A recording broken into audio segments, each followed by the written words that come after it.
The Voice Vista Podcast, venture by Pooja Prasoon.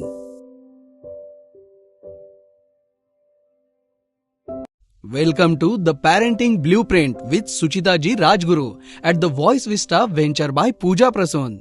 इस candid podcast में हम parenting के बारे में बात कर रहे हैं। क्या आपको पता है कि पेरेंटिंग की भी अलग अलग स्टाइल्स होती है?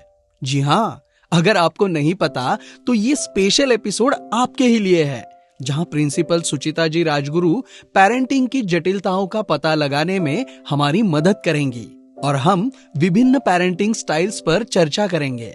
आपके फैमिली के लिए कौन सा पेरेंटिंग स्टाइल फिट होता है, ये जानने के लिए आप भी उत्सुक होंगे। So let's dive into the podcast. Voice Vista podcast venture by Pooja Prasoon में आप सभी का स्वागत है। मेरा नाम है राहुल ढोले और जो शो शुरू है ये इसका नाम है पेरेंटिंग ब्लूप्रिंट, जिसके बारे में बात करने के लिए हमारे साथ पिछले एपिसोड में थी, इस एपिसोड में रहेंगी और अगले कुछ एपिसोड में ये पूरी सीरीज में हमारे साथ रहेंगी सुचिता सिंह राजगुरु जी, जो है फाउंडर और academic director astral pre school की। तो मैं उन्हें यहाँ पे मंच पर आमंत्रित करता हूँ, कृपया आइए। थैंक यू राहुल जी। पिछला एपिसोड बहुत मजा आया मुझे आपसे बात करके। मुझे भी बहुत अच्छा लगा और बहुत सारे पेरेंट्स हैं जो यहाँ पे देख रहे हैं कि जो वो समझ रहे हैं धीरे धीरे कि हाँ एग्जैक्टली ये ऐसे होता है या फिर अच्छा ऐसे नहीं करना चाहिए या ऐसे करना है। तो इस बार का हमारा जो एपिसोड का टॉपिक है वो है पालन पोषण की शैलियाँ, अलग अलग स्ट्रक्चर, पेरेंटिंग स्टाइल जो होते हैं। तो इसके बारे में हम लोग बात करेंगे। तो हमारा पहला सवाल ये है कि प्रत्येक पालन पोषण शैली की प्राथमिक विशेषताएं क्या होती है, स्पेशलिटीज क्या है? ओके, एक्चुअली ये बहुत इंटरेस्टिंग टॉपिक है, पेरेंटिंग स्टाइल्स, और ये लेटेस्ट ट्रेंड है राहुल जी। ये जो लेटेस्ट ट्रेंड है पेरेंटिंग स्टाइल्स। अच्छा, हाँ, ये पहले नहीं थे हो सकते। मतलब शायद मेरे पेरेंट्स को या आपके पेरेंट्स को कोई स्टाइल्स पता नहीं थी, तो so it is in trend actually parenting styles, but yes, has today's parents को एक नॉलेज होना बहुत जरूरी है कि आप किस तरह से पेरेंटिंग कर सकते हो। अभी देखिए, जब हम पेरेंटिंग स्टाइल की बात करते हैं तो एक होता है ऑथोरिटेटिव, मतलब आपको बोला है यही करना है। अच्छा, मतलब उसमें ऑप्शन नहीं है। It is more of parent centric, मतलब पेरेंट के हिसाब से मैं ये बोल रहा हूँ और बच्चे को करना है। इट इज लाइक अथॉरिटी, जो शायद हमारे पेरेंट्स ने किया है कि आपको ये करना है, आपको यहाँ जाना है, उसमें हमारा कोई से नहीं होता नहीं, और हाँ ऐसा नहीं वो करना है। यस और नो का केबीसी वाला ऑप्शन था ही नहीं मेरे पास। सो एक वो है। उसके बाद एक आता है परमिसिव, मतलब आपको जो करना है करो। अच्छा, हाँ, देयर इज पेरेंट का इतना इन्वॉल्वमेंट नहीं है, हाँ, ध्यान नहीं है कि ठीक है what you think is correct. उसके बाद आता है ऑथोरिटेरियन, मतलब थोड़ी सी अथॉरिटी और थोड़ा सा प्यार। हाँ, ये मिक्स है कि आपको पता है एक लाइन है, ये लाइन आपको क्रॉस नहीं करनी है, तब तक के सब ओके है। और ये चाइल्ड सेंट्रिक होता है। अब पेरेंट जब कोई इंस्ट्रक्शन पेरेंट को देता, बच्चे को देता, तो बच्चे के बारे में भी सोचता है। और एक होता है निग्लेक्टिव, मतलब बेटा, क्योंकि उनको ऐसा लगता है यस बहुत, क्योंकि उनके पास टाइम नहीं है। और जो अपना बच्चा, लेकिन उनको ऐसा लगता है अगर मैं रोकूंगा टोकूंगा तो बच्चा बिगड़ जाएगा, बच्चा डिप्रेशन में जाएगा, तो वो उनको लग रहा है कि नहीं, इसको रहने दो। मतलब बहुत ज्यादा प्यार की वजह से ये उनकी छोटी छोटी चीजों पे उसने गलती की है, जाने दो, छोटा बच्चा है। लेकिन वो आज उस बच्चे को अगर आप टाइम पे नहीं बताओगे कि ये क्यों गलत है, आगे जाके when he is getting older, when he is with his peers, और वो चीज गलत करेगा, जब उसको वो चीज हैम्पर होगा, तो कहीं ना कहीं वो बच्चे का जो कॉन्फिडेंस है, सेल्फ एस्टीम, वो नीचे, उसके हिसाब से तो वो सही कर रहा है क्योंकि उसने गलत सही का किसी ने उसको बताया नहीं है। when he is at home he is doing everything right उसके हिसाब से, because there is no one to guide him. but जब वो बाहर सोसाइटी में जाता है, when he is told no, it is not correct what you're behaving, he goes in a shelf of introvert. आगे जाके उसकी सोशल लाइफ वो 4 लोगों को फेस नहीं कर पाएगा। So that is absolutely wrong this. और एक होता है positive parenting. The best part अगर आप मुझे पूछो तो you should always mix the styles of parenting as per the situation, as per your home culture. मतलब कब आपको ये करना है, कब आपको वो आधिकारिक वाला यूज मतलब करना है। हम एकदम रोहित शर्मा ही नहीं बन सकते कि हर बार 6 ही मारे, नहीं, ना ही हमको धोनी बनना है, हमको बनना है द्रविड़, विराट कोहली, द्रविड़, हाँ। कि हमको पता चलना है कि चलो ये टाइम में ये शॉट मारना है, वो टाइम में ये करना है, so that the child has a good social growth. क्या बात है, ये है एक्चुअल में जो ब्लूप्रिंट बोलते हैं ना, कि ये बचपन से हम लोग जो दे रहे हैं बच्चों को, वही जाके बच्चा हमें आगे उसका फ्यूचर दिखाई दे रहा है, और वही फ्यूचर हमारा भी होगा, क्योंकि वो बच्चा हमारे साथ भी वैसे ही बिहेव करेगा, जो हम दे रहे हैं वही तो लौट के आएगा। He will be judged, the child will be judged on your parenting. आपके माँ बाप ने कुछ नहीं सिखाया, आज तक हम सुनते, आप और मैं सुनते ही, बट अभी ये सोसाइटी उनको नहीं बोले तो उनको right and wrong, discipline, where you have to cross the borders, responsibility and a positive parenting, इन सभी के बारे में जिन्होंने अभी उन्होंने बात की है, तो उन सबको अभी हम लोग सेपरेटली एक एक टॉपिक वाइज लेते हैं। कि जैसे पहले आपने बताया था कि एक आधिकारिक पालन पोषण शैली होती है, अथॉरिटेटिव, यस, तो बच्चों में स्वस्थ विकास को ये कैसे बढ़ावा देती है? नहीं, आपके बच्चे का स्वस्थ विकास हो ही नहीं सकता है। अच्छा, अथॉरिटेटिव हो ही नहीं सकता, क्योंकि it is more of a parent centric. बच्चे को लेके आप ध्यान, मैंने आपको बोला आपको 6 पेज लिखना है, so this is a command coming from a parent. I am not understanding कि वो क्या इस टाइम फ्रेम में कर पाएगा, क्या ये उसके फेवरेट सब्जेक्ट का है, नहीं, इसने इंस्टेंट कोई भी चीज, आप उसको कोई भी नहीं, आपको बाहर नहीं जाना है, आपको नहीं खेलने जाना है, you are giving him a direct authority कि आपको it is you can not do, और जो आई है वो पेरेंट है, सेल्फ है वो, इसके आगे आपको नहीं जाना, मैंने बोल दिया is a last word, reason नहीं नहीं, इससे बच्चे का सेल्फ एस्टीम बहुत लो होता है, उसका कॉन्फिडेंस लो होता है, और उसमें he will develop all wrong habits of lying. अगर उसको बाहर जाना है तो उसको पता है कि पेरेंट तो ना बोलेगा, तो he will write from a smaller age, he will try to hide things, वो इमेजिनेशन में ही सब कुछ, yes, मतलब कि उसको पता है कि अरे मैं जाऊंगा, मम्मी हाँ बोलेगी तो पापा नहीं बोलेंगे, पापा हाँ बोलेंगे, so he will start cooking up a wrong story, he will show you a wrong flowery picture जो वो बच्चा नहीं है। और आगे जाके जब वो बच्चा बड़ा होता है, you can not expect that child to have a proper growth. एक इमोशनल क्वेश्चन की बात कर रहे थे, जैसे हम सोशल ग्रोथ की बात कर रहे थे, सोशल ग्रोथ आज बहुत इंपॉर्टेंट है। एक बच्चा when is going out, not in आपके घर से वो निकल रहा है, when is going socialising in society, in school, in colleges, वो कैसे बिहेव कर रहा है, it all depends on the type of parenting you are giving to the child. ये बहुत सही बात बोली आपने, क्योंकि वो बहुत बार ऐसे होता है कि बहुत सारे बच्चे जो होते हैं ना, तो वो सोशली ग्रो ही नहीं कर पाते, क्योंकि वो समझ ही नहीं पाते कि अब इनसे मैं क्या बात करूं। मतलब वो बात करने में हिचकिचाते हैं, बात करने में हिचकिचाएंगे, स्कूल में जब जाएंगे सब बच्चों के साथ में, तो उनको ऐसे लगेगा कि यार मैं इसको कैसे बोलूं कि ये पेन, मेरे पास पेन नहीं है, मैं टीचर को कैसे बोलूं कि एग्जाम है लेकिन मैंने पेन भूल गया हूं। यस, क्योंकि उसको जगह लग रहा है कि अगर पेरेंट्स हमारा मेरा नहीं सुन रहे तो मेरे टीचर कैसे सुनेंगे। मतलब वो एक से yes, it reflects right on his complete life span. ये बात अगर आप ऐसा कोई पेरेंटिंग टाइप मतलब कर रहे हैं, या घर पे अगर आप ऐसी बात आपके बच्चों से कर रहे हैं, तो आप उनका फ्यूचर बना नहीं रहे हैं, आप उनको कमजोर कर रहे हैं फ्यूचर के लिए। क्योंकि आज तो वो आपकी बात सुन लेंगे, लेकिन कभी कभी मैं सोचता हूँ कि एज आपकी भी बढ़नी है, शायद तब वो आपकी बात ना सुने और तब आपको बहुत बुरा लगे। यस, बहुत सही बोला राहुल जी। ये जो एक चक्र है कि आज आप स्ट्रांग है वो वीक है, कल वो हो सकता है। You have to have a balance, you have to have a balance, trust your child. जहां आप उसको ट्रस्ट दोगे, आपको वो कॉन्फिडेंस, जैसे हम बहुत सारी मूवीज में देखते हैं कि बच्चे को गोवा जाना है, पापा तो ना ही बोलेंगे। It is a very good example of authority की हम पूछने भी जाएंगे तो वो नहीं बोलेंगे। सो वो एक मत आने दीजिए, बच्चे को इतना आना चाहिए I can approach my parent.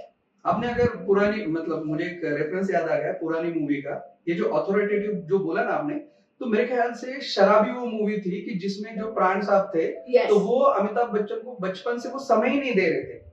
तो उसमें क्या हो गया कि वो नहीं बोला था, तो ये ऐसा मतलब पढ़ाएंगे तो घर पे, मतलब वो ऐसे कहीं जाने नहीं देते थे उसको। तो बाद में वो धीरे धीरे उसका वो जो इग्नोरेंस था, पापा का इग्नोरेंस, मम्मी तो थी नहीं, तो उसके बाद में वो धीरे धीरे कैरेक्टर वैसा डेवलप हुआ कैरेक्टर। और वो जो उनके एक मुझे याद नहीं उनका नाम, वो जो उनको उनकी देखभाल करते वो थे। जो ओम प्रकाश ओम प्रकाश जी थे, उनके वो he was like a father, वो उनकी सारी बात, जैसे अभी वो मानता है और उनको बोलता भी है। लास्ट इसमें देखा था एक्टिव लर्निंग का बात हुई, हाँ। वैसे ही Om Prakash ji was a active listener for him, उसको जो भी था वो अमिताभ बच्चन जो भी वो, क्योंकि he was his active, he was a person who tried to understand him emotionally also. तो वो हमेशा he was, Om Prakash ji was more than a father.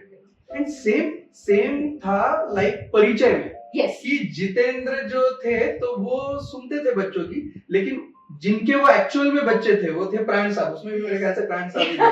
तो वो बच्चों को कि नहीं, और वो बच्चे इतने शरारती निकले कि वो टीचर को भगा देते थे। yes. लेकिन वो ये पहला टीचर ऐसा पाते हैं जितेंद्र साहब के रूप में कि जहाँ सुन रहे हैं, वो सुन रहे हैं, क्योंकि ही बिकेम एक्टिव लिसनर। उनको बच्चों का प्रॉब्लम सुनना था, उनकी राय जाननी थी, क्या करना चाहते, ही बिकेम, वो टीचर से ज्यादा उनके फ्रेंड बन गए। exactly. हमको भी एक टाइम पे एक स्टेज पे बच्चे का फ्रेंड बनना है। और ये जो अथॉरिटी वाला है, ये हमारे पास, it has been passed from generations.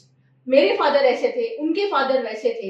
It is not new, because उन्होंने वही सीखा है जो उनके फादर करते थे। आज आप इंडिया में अगर, मेरे को लगता है एक जनरेशन बैक देखो या मेरे जनरेशन भी आप देखो, वो पापा से बात करने को डरते थे। लाइफ लॉन्ग निकल जाता था, वो 2 लाइन से बात नहीं कर सकते थे, एक हक कभी उन्होंने अपने पापा को दिया नहीं होगा। ये सब चीजें अब चेंज हो रही है, because it has been passed with us for a generation. और जब वाइफ घर में आती है तब वाइफ सोचती क्या है, मेरे सामने इतना बोलते हो, कभी पापा के सामने बोलो। हाँ, मम्मी आप बात करो ना प्लीज, आप प्लीज बात करो, मुझे जाना है, मुझे ये चाहिए। पापा के सामने यस, मतलब इनफैक्ट उनकी शादी जब हो जाती है तब भी वो शायद तक बोलती है, शायद हमने जनरेशंस में पास किया हुआ है।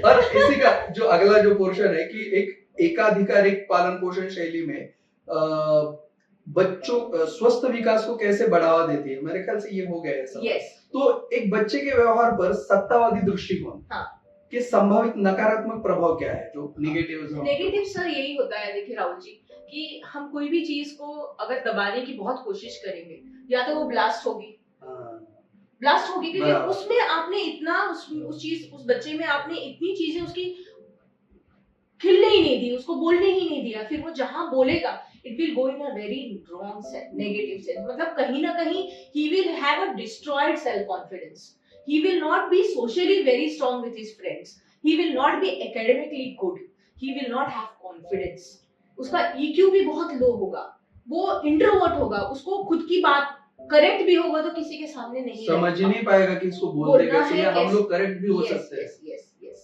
बाप रे, ये बहुत डेंजरस है। मतलब मेरी ये सारी पेरेंट्स से रिक्वेस्ट है कि आपको सिर्फ आइडेंटिफाई करना है कि आपके बच्चे को किस तरीके से करें। कभी कभी ऐसा टाइम आता है राहुल जी कि हमको उस बच्चे को कुछ चीज आपको स्ट्रांगली बतानी पड़ती है, एक लाइन ड्रॉ करनी पड़ती है कि ये ऐसा है, बट उसको आपको वही लाइन आप स्ट्रांगली आप बताओगे या जोर से बताओगे, वो बच्चा सहम जाता है, उसमें एक डर बैठ जाता है, और वो डर निकालते पूरी जिंदगी निकल जाती है। और ऐसे ही जो आपने बोला था कि परमिसिव जो होता है, कि परमिसिव पेरेंटिंग जो होता है, तो ये बच्चे के अनुशासन और सीमाओं की भावना जो होती है उसको कैसे प्रभावित करती है? सर जैसे अभी एक हमने देखा, ये उसका टोटली ऑपोजिट कि करने दो, छोटा है करेगा, अगर मैं बोलूंगी तो उसकी शायद माइंड पे इफेक्ट होगा।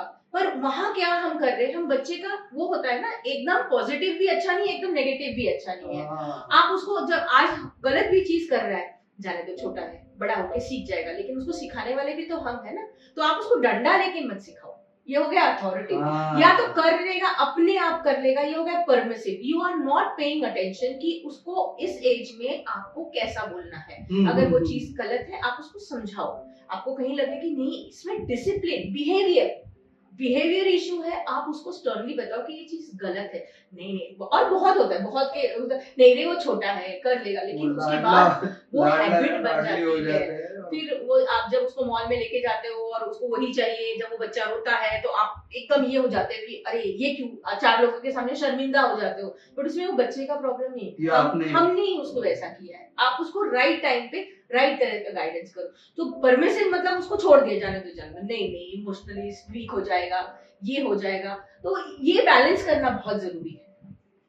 मैंने बहुत सारे देखे, मतलब कुछ बच्चे ऐसे भी देखे मैंने, वो जैसे खिलौनों की दुकान देखते हैं वहीं पे वो धरना मार के बैठ जाते हैं, भाई मैं तो हिलूंगा नहीं, मुझे ये चाहिए। उसने वो चीज ले ली है, वो पेरेंट, अरे बच्चा किधर है, अरे वो वहां पे है, खिलौनों की दुकान में वहां पे बैठा है वो, तो उसको समझा रहे हैं, बोल नहीं ये बेटा वो तेरे किसी काम ये लेना है। बस क्योंकि 4 लोगों के सामने आप नहीं बोल सकते। नहीं बोल सकते। इसका एक और एग्जांपल दूं आपको मैं, एकदम बेस्ट एग्जांपल है। जब आपके घर में मेहमान आने वाले हैं, आपने बहुत सारी चीज रख दी है और बच्चे को पता है आज जान से 4 लोगों के सामने मुझे मम्मी दादी पापा नहीं बोलेंगे नहीं लेने को, सो वो मांग, पर आज वो बच्चा क्यों कर रहा है, और ये बच्चे नॉटी होते हैं, पर उनको पता है कि मैं ऐसा करूंगा तो ये मुझे इन लोगों के सामने बोलेंगे नहीं। तो हमको we need to understand what to say, when to say, और कहाँ किसको उनको कैसा उनको समझाना। एग्जैक्टली वो एक जिसे बोलते हैं कि ये स्किल ही है मेरे Yes, ख्याल it से। is- आज ये हमारी एक लाइफ स्किल हो गई है कि पेरेंटिंग करना अच्छे से। मतलब आपने बहुत सही बोला स्टार्ट में आते ही कि भाई हमारे समय में तो ऐसा कुछ नहीं होता था कि एक ही बार में बोल दिया कि नहीं करना है मतलब नहीं करना है, तो कभी ये कभी वो ऐसा होता था। इसका मतलब ये नहीं था कि पेरेंट्स हमें प्यार नहीं करते थे, वो करते थे, लेकिन वो मैंने बोला ना वो पीढ़ियों से आया है। अब चीजें चेंज हो रही है, बच्चे धीरे धीरे यस जैसे जैसे ये समय बढ़ता जा रहा है। तो और जो अभी थोड़ी देर पहले जो एक बात हुई थी कि एक जो निग्लेक्ट जो होता है कि या अनइन्वॉल्व पेरेंटिंग जो होता है, ये क्या है, मतलब ये इसके क्या धोखे हैं? सबसे डेंजरस है ये ऐसे पेरेंट्स होते हैं जिनको सच में टाइम नहीं होता है बच्चों के लिए। दोनों there is nobody to take care of the child. वो क्या कर रहा है उनको कुछ पता नहीं होता है। वो मतलब उनको ऐसा लग रहा है कि बच्चा जो कर रहा है वो ठीक कर रहा है, और once in a blue moon उनको पता चलता है कि अरे आप उनको बताया जाए कि आपके बच्चे नहीं, और they will be shock to know कि उनके बच्चे इसमें बहुत सारी चीजों में आपका आता है। First is theft. अच्छा यस, क्योंकि मतलब वो ये नेग्लिजेंस उसको आपको पता ही उसको नहीं तो होता। सब पूरा घर पे खुला है ना, क्या उसमें क्या थेफ्ट कर घर में थेफ्ट नहीं sir. When he goes to school he like something, आपने उसको नहीं मिला, उसने उठा लिया वो। अच्छा मतलब पेरेंट्स ये भी नहीं सुन रहे कि उसको ये चाहिए और पेंसिल उसके या लिए पेन वो तो गलत नहीं है ना, क्योंकि उसकी तरफ तो ध्यान ही नहीं दिया किसी ने। मतलब कोई It उसकी is मांग पूरी sheer करने वाला है ही negligence। हाँ, बच्चे बढ़ रहे हैं ना, बढ़ रहे, वो हो गया ना कि बच्चे अपने आप पल जाते हैं, ये उसका तरीका मेरे है। ख्याल से negligence। शॉक इसी वजह से उनको पेरेंट्स को लगता होगा कि हाँ। साला अपने को तो पता ही नहीं है कुछ, और हमारा एकदम से बच्चा अपना बच्चा चोरी, ऐसा अरे घर कर में ही सब है, नहीं सकता। पैसा इतना आ रहा है क्यों करेगा, अरे भाई पैसा आ रहा है लेकिन वो सुन ही नहीं रहे हैं। टाइम नहीं है, लिसनिंग नहीं है बच्चे के लिए। उनको लग रहा है बच्चे हैं, बच्चे पल ही रहे हैं, स्कूल अच्छे से अच्छे स्कूल भेज रहे हैं हमको, उनको अच्छे से अच्छा ये कर रहे हैं, अच्छे से अच्छे कपड़े दे रहे हैं, अच्छे से अच्छा, but are you really giving the time to understand कि आपका बच्चा कर क्या रहा है। उसकी डिमांड, सी एवरी टाइम आज के बच्चों की demand mobiles, games, video games नहीं है। आज के बच्चे की डिमांड है the emotional connect with the parents. मुझे याद नहीं है एक बच्चा 8 या 9 साल के बाद, या अब ज्यादा से ज्यादा 10 साल पकड़ लो, कि 10 साल के बाद कौन से पापा अपने बच्चे को हक कर रहे होगा। टाइम नहीं है, उसको भी टाइम नहीं है। उसका जो भी एक बॉन्ड होता है उसकी माँ के साथ होता है, उसके बाद भी 14 साल के बाद जब वो टीन्स में जाते हैं वो भी निकल जाते हैं। और जब हम सोचने के बैठते हैं कि अरे अब समय है तो तो अब उनके पास हाथ से और रेत की तरह फिसल चुके होते हैं।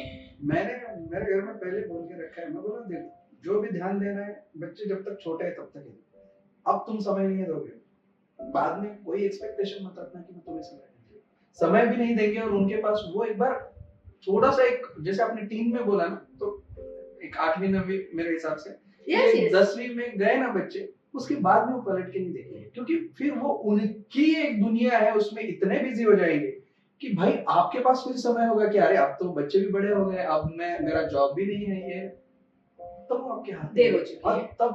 तब क्या फायदा। मैं आपके चैनल के माध्यम से एक रिक्वेस्ट करना चाहती हूँ सारे पेरेंट्स को जी कि आपके बच्चे का जो गोल्डन पीरियड ऑफ चाइल्डहुड होता है वो होता है 1 साल से लेके 6 साल तक। Specially I am requesting all the mothers, सारी मम्मियों से रिक्वेस्ट है, ये उनका जो गोल्डन पीरियड है, ये चाइल्डहुड जो आप वो उनका फाउंडेशन है, उनके बचपन का, उनके एडल्टहुड का, उनका पूरी जिंदगी का। ये गोल्डन पीरियड ना आप अपनी व्यस्तता में मत करवाइए। आप जितना उनके साथ लाइफ एंजॉय करोगे ये 1 to 6 में, उसके बाद आपके पास टाइम होगा, उनके पास टाइम नहीं होगा। आप जो भी करते हो, you are working, you are do anything, आप प्लीज प्लीज रिक्वेस्ट है, क्योंकि इन बच्चों से मैं केटर करती हूँ, ये बहुत क्रूशियल पीरियड होता है। मदर्स एंड फादर्स, ये आज जॉइंट रिस्पॉन्सिबिलिटी है। अपने बच्चों को प्लीज समय दीजिए, उनके साथ बैठिए, उनका चाइल्डहुड एंजॉय करिए, ताकि लेटर इन लाइफ आप भी याद करोगे कि मेरी बच्ची 3 साल की थी, वो ऐसे करती थी। बट मेरा सिंसियर रिक्वेस्ट है दोनों मम्मी पापा से, 6 साल तक जितना हो सके उतना टाइम आप अपने छोटे बच्चों को स्पेंड करिए। वो टाइम ही आपके बच्चों का पूरा पूरा फ्यूचर संवार सकता है। Thank you Rahul ji. Moments बनाने पड़ते हैं, वो ऐसे नहीं बन जाएंगे, उसके लिए आपको इनिशिएट करना पड़ेगा आज के समय में। मतलब आज जैसे हम कहते हैं कि money is everything, I understand it is everything, but your the child childhood can not be, yes childhood, वो आप मनी से वापस नहीं ले सकते हो उसको। आप भूल जाएंगे कि आपका बच्चा बचपन में कैसा था, और ये जब याद आएगा तो सबसे ज्यादा दुख तब होगा कि मुझे याद ही नहीं है कैसा था, फोटो कब निकाली थी, ये कब प्राइज जीत के आया था, या कब इसको लगा था, ये क्रिकेट में वो बोल्ड हो गया था इसलिए कुछ तो झगड़ा, फैंसी ड्रेस समझ में कि मैंने मेरी बच्ची को ऐसा बना के भेजा था। अब ये जो आपने अलग अलग जो पेरेंटिंग स्टाइल्स जो बताया है, तो क्या ये मिक्स करके भी यूज कर सकते हैं, मतलब क्या है ये? नहीं राहुल जी, आप एकदम सही बोल रहे हो, कोई भी एक स्टाइल या एक शैली हम नहीं यूज कर सकते। आप थोड़ा सा अथॉरिटी लाओ उसमें, थोड़ा सा परमिसिव लाओ, और थोड़ा सा उनको अथॉरिटेरियन, उनको भी आई की जगह वी करो। जी आई मत करो, it is we are family. अगर आपको उनको एक लाइन बता दो कि बेटा ये है, ये आप यहाँ ये लाइन तक आप सब कुछ कर सकते हो, this is what is called as parenting. जहां उनको रोकना है आप उनको समझाओ कि वो क्यों नहीं करना है, नहीं करना है इज नॉट द ऑप्शन, क्यों नहीं करना है is the option. So you can blend करिए, पॉजिटिव पेरेंटिंग करिए। पॉजिटिव में ऐसा नहीं कि आप बच्चों को डांट नहीं सकते, लेकिन डांटने के लिए भी एक अच्छे तरीके से you can put it out across to your child. आपको ये लगेगा कि आपको दूसरी बार उसको बोलने की जरूरत नहीं पड़ेगी, आप बोलोगे वो सुनेगा। Let the I become we. क्या बात है। और ये थी हमारी पेरेंटिंग ब्लूप्रिंट का ये जो सेकंड एपिसोड हुई, और ये थी हमारी जो गेस्ट है सुचिता सिंह राजगुरु जी, कि जिन्होंने हमें इतने अच्छे पेरेंटिंग स्टाइल्स बताया और सबका मिक्सचर करके भी बताया। और जो अगले एपिसोड में हम लोग देखने वाले हैं वो है पालन पोषण में अनुशासन की भूमिका, यानी वो आप उस एपिसोड में डेफिनेटली देख लीजिएगा। The Voice Vista podcast venture by Pooja Prasoon में मैं राहुल अभी आपका जो बोल देगी क्या बोल दे उसको, कि मैं अभी आपको अलविदा कहता हूँ इस एपिसोड के लिए। नए एपिसोड में जल्द ही मिलेंगे, तब तक के लिए आपका दिन शुभ रहे, आपकी हेल्थ बहुत अच्छी रहे और आपके बच्चे सुखी रहे। Thank you Rahul ji, thank you, see you again very soon, definitely. Thank you for tuning into the Voice Vista podcast. आप और भी इंटरेस्टिंग शो सुन सकते हैं thevoicevista.in पर। ये शो कॉन्सेप्चुअलाइज किया है पूजा प्रसून ने, प्रोड्यूस किया है द वॉइस विस्टा ने, गेस्ट कोऑर्डिनेशन में हमारे साथ रही सुनीता जी चौहान, डिजाइन किया है टीम क्रिएटर्स डेन ने, साथ ही एडिटिंग और प्रोडक्शन के लिए धन्यवाद टीम लर्निंग बी को। प्रोमो वॉइस दिया है राहुल ढोले ने। लाइक, फॉलो और सब्सक्राइब करना ना भूले।